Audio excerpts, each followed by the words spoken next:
from outer space altogether and landed accidentally. There's such a randomness about the nature of downtown Los Angeles, where it is, why it's there. It has no natural geophysical boundaries. It's just present. It's present as if it were a glass matte painting. There was some attempt to make this more like a village, an urban village. But to make it an urban village, they had to first remove everything urban and village-like from it. And because there was this fantasy of Manhattanizing a section of downtown Los Angeles to make it a, quote, world-class city, you begin to see this massive removal. And this is simply the last stage. This stage started in the 70s. The other stages started more or less planned in the 30s and 40s and executed in the 60s. All the buildings you're seeing were originally attached to a large hill that covered something like 500 acres. It was called Bunker Hill. And they removed the hill and kept the tunnels. This area used to, in a sense, sprawl upward or slope upward right into downtown.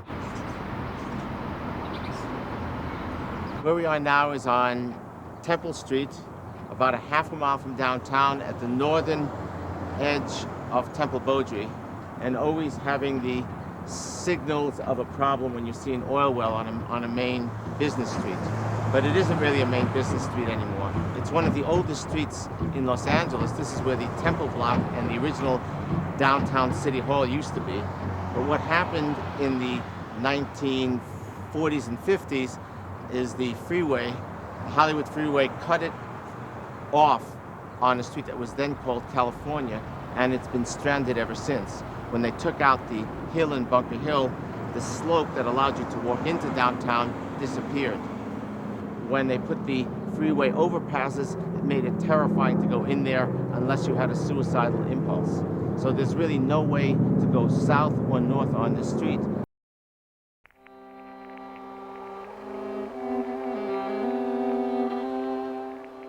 You have a map, you have people's mental pictures of a place, then you have the facts of a place, and how they float into each other on a collective level is quite fascinating, quite remarkable, and it begins to feel more like a novel than like a scientific experiment. And yet, one can't resist the fascination of how memory theory for an individual still applies.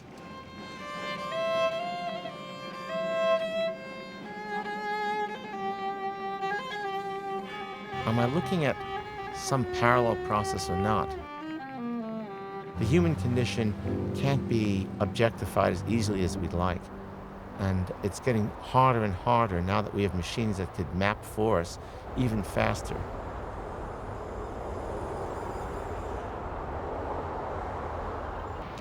It was one of the wealthiest districts in California. It had some of the grandest Victorian houses, and it was fortified, shall we say, by hotels that were fairly expensive hotels. Bunker Hill was right here. This is where it was. Right where? Where all those honeycombs of buildings are. What do you mean, there's a hill there? Yes, at the crown of a hill, yes. The hill... Where's the hill now? In photographs. You can locate it in an archive, you know. It's in a drawer. The hill is in a drawer. Open up the drawer, you can take the hill out, but once it's gone, you only have the trace memories. And then the people forget what they were for, and it just becomes a place that you drive past and you forget.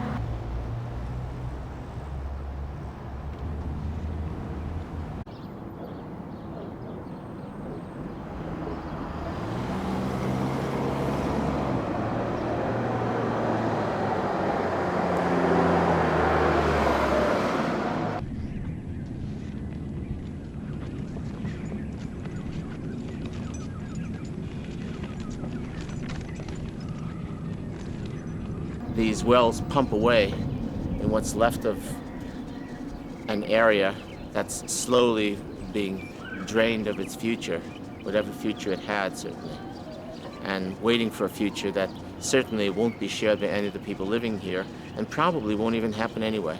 It could take as much as 30, 40 years before this area is so-called urban renewed, By then, there'll be nothing to renew.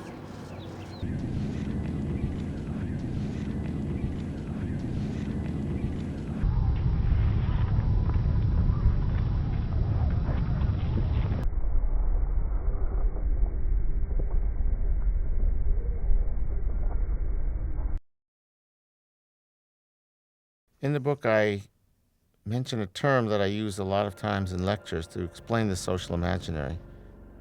A collective memory of an event or place that never occurred but is built anyway. A place you can find by its evacuation, by the trail that it leaves.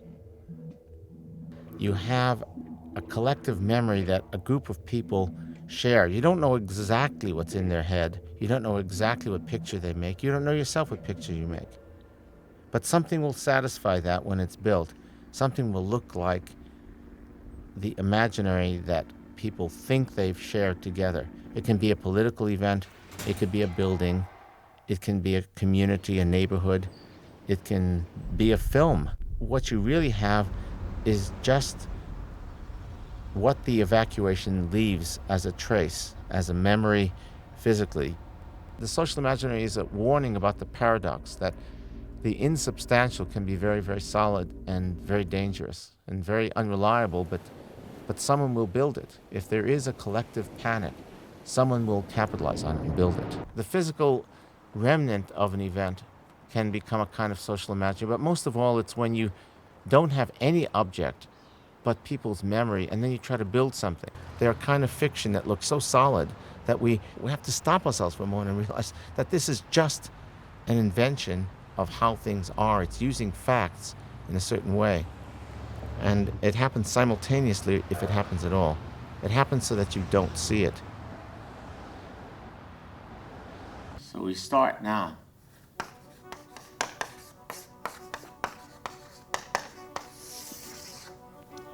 Actually, even before the freeways, I think, right? That's LA. With a little glitter. And then that's Hollywood. In fact, associated with the beach. And then suburbs. They're not different. That includes the infamously busy 405. Well, Disneyland is here. Any sense of permanence. Each one has a different story. I'll just erase this now. Different historical pattern. That's Pasadena and so on. 1905, 1950s. It completely disappeared when they either started or ended. Palm trees have a lot of balls, from Woodland Hills all the way to Malibu, differentiated valley. I'll put Burbank, Glendale, and then that's gone. In fact, I'll go like this. I'll do this. Los Angeles is one of the strangest cities to live in when people visit. I don't know how many times I've been to a city, even in Europe, and people sit down and they talk about their month in Los Angeles as if they had been born there. I think LA is a very tricky city to understand as a tourist, frankly. And then you take the most photographed and least remembered city in the world. Overall, people simply go to the tourist spaces that are either about cinema or about sunshine, and they don't know what else to do. They don't know how to catch the rhythm. They're not looking for what they haven't seen. They're looking to touch the place that is indelibly in their head already. They want to touch what they've seen. It's so convincing, it's so powerful, it's so personal, so intimate, and it's so empty.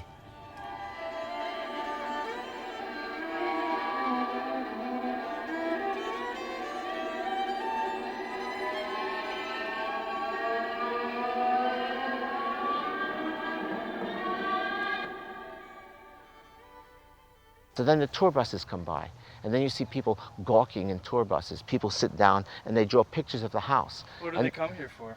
They come here because this is a piece of an Americana that they nostalgically imagine they want back. But the fact that it might still be present here, right this minute, is completely irrelevant.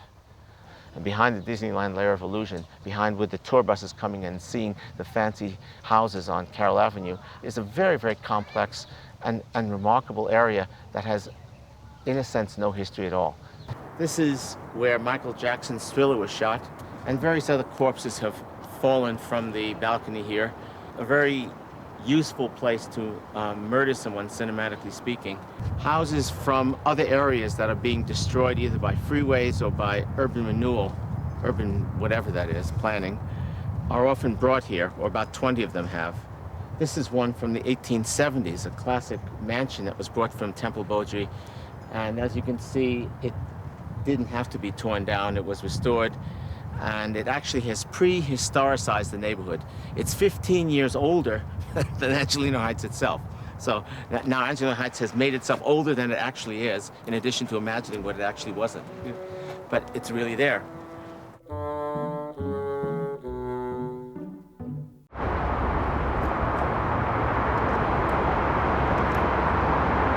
This is what's left of Bunker Hill and other areas that have suffered the slings and arrows of urban planning. You can see various houses, some from Beaudry, some from Bunker Hill, some from areas where the Pasadena Freeway took houses away. Heritage Square was founded by the Cultural Heritage Foundation in 1969. We were founded solely for the purpose of preservation and restoration of buildings that would otherwise have been destroyed. The land comes to us on lease from the County Department of Parks and Recreations by the good graces of Mayor Sam Yordi. Why were these houses moved here? They were all moved here for preservation. They were all going to be destroyed. Why this spot? This spot because the land was available and we could get it for 99 years for $1 a year. Yes, it was that. Basically. Now, the one thing you can't preserve, of course, are the neighborhoods No. that existed. No. So what's your feeling about those issues?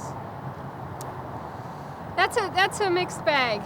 That's a mixed bag. We're attempting a history interpretation here. We are a museum, and what we are attempting to do here is to interpret what history was.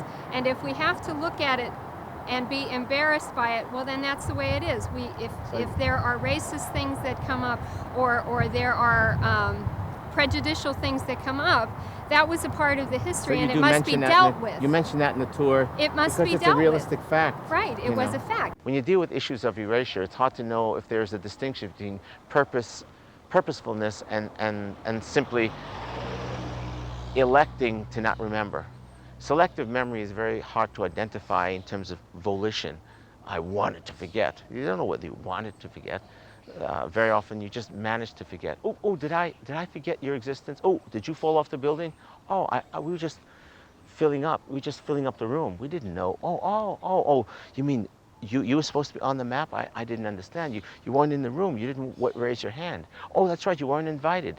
Oh, we forgot to invite you. Well, fuck you. You know. Oh, excuse me, I didn't, off the record. Never mind, we'll do it next time. That's how it goes, right? We only know what the clinical facts deliver or what our imagination of a future or a past has for us, and that's often colored by strange events. I mean, it's very, very difficult to lasso it in and find what's outside of that. I think it's part of the human condition, but it's a part of the human condition that hasn't been examined as carefully and as honestly in many ways as other things. The paradox has to be taken with all your heart.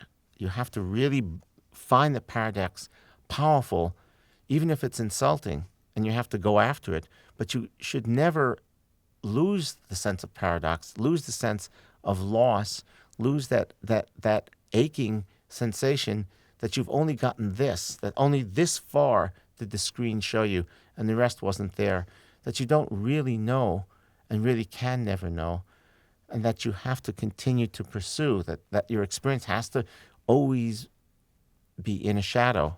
The shadow is good, and without some sense of the shadow, I don't think any version of light can be trusted.